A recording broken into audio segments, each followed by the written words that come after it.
Well, folks, this is a follow-up from the last post I had about focus on the family, putting a post out there about women encouraging their husbands and not tearing them down, and almost 700 comments of women just raging against this, that somehow a little bit of responsibility would be put on the woman. Anyway, you can go back and watch that video, but this is a follow-up to that. So today I'm looking on the Focus on the Family website, and another one pops up that looked like good stuff. Let me go to it here.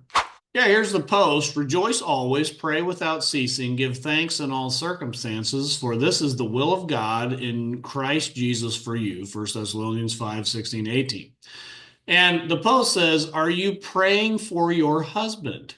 Here's some tips if you don't know how to begin. I thought, but it sounds good. So I click on the link and it says no more good intentions or excuses. There are many benefits to praying consistently and intentionally for your husband. Okay, well, that sounds great. Sounds great. It says when it comes to praying more extensively for my husband, Greg, I have always had great intentions.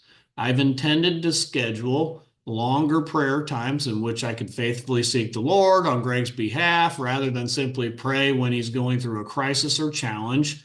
I respect the 30 days of prayer for your husband programs and any other prayer challenges that are readily available to wives. And when I was reading this, I was like, what? Wow, this sounds awesome. What is this program? I've never once in my life heard of this program, the 30 days of prayer for your husband.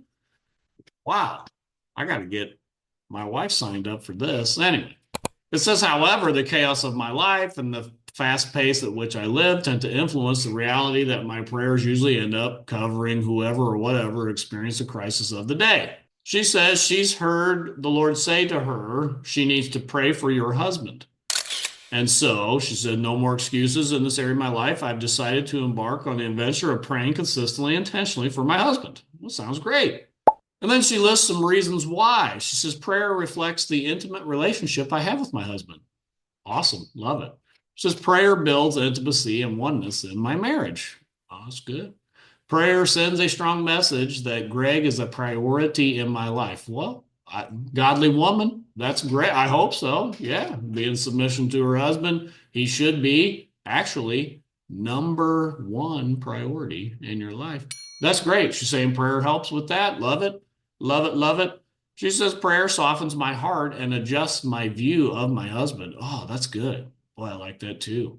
Softening the heart towards your husband, because we know the feminist mantra that's there 24/7 against our Christian women hardens their heart towards their husband. This is great. Prayer softens the heart towards the husband. Prayer helps my husband. Well, of course, what a great, what a great, I like that. I need that too for my wife as well. And it says prayer builds Greg up, her husband, Greg. She wraps up and says, ladies, our husbands will face challenges, attacks, doubts, fears, stresses, and temptations in life. Because we have the privilege of praying for them and all that comes their way, I am committing to pray more extensively for my husband on a daily basis. Because in light of Proverbs 14:1, she wants to build her house rather than tear it down. Right? That's the verse that says, the foolish woman tears down her house with her own hands. Wow, what a warning. And she says, will you be joining me in this commitment to prayer? Now, what a great article. I thought, man, the Christian wife needs more articles like this to encourage her to pray for her husband. Now, what's the problem then? What's the problem? So I read the article, said, boy, loving it, on board with it. And then I read on in the article, and it says, focus on the family is dedicated to bringing healing and restoration to couples who are struggling in their marriage. What? But God's design for marriage never included abuse, violence, or physical pain. Even emotional abuse can bruise a person's heart, mind, and soul. If you are in an abusive relationship, go to a safe go to a safe place and call the National Domestic Violence Hotline or visit them online, blah, blah, blah. We also want you to know that we have licensed Christian counselors here who can offer prayer and guidance. Please know that we take abuse very seriously, and we're here for anyone who's being mistreated. We urge anyone in an abusive relationship to call blah, blah, blah, blah help, to speak with a counselor, and to check out our help for abusive relationships page. Now, I read that. Does anybody out there, give me a comment below. Does anybody out there think, what on earth is that comment doing with the above encouragement for wives to pray for their husbands? I thought, what is going on with this comment? Why on earth is there a warning that Focus on the Family is dedicated to not having abuse in the home, with an article talking about how women are encouraged and should pray for their husbands? And then the light bulb came on in my mind. It must have absolutely came from the post just a couple days ago where the woman said that wives should encourage their husbands and not tear them down. And 700 comments later, comment after comment after comment about women saying this enables abuse. And now Focus on the Family, when they give an encouragement for women to do anything for their husbands, such as just pray for them, just pray for their husbands, they have to put the asterisk, the comment, and we do not endorse abuse in the home.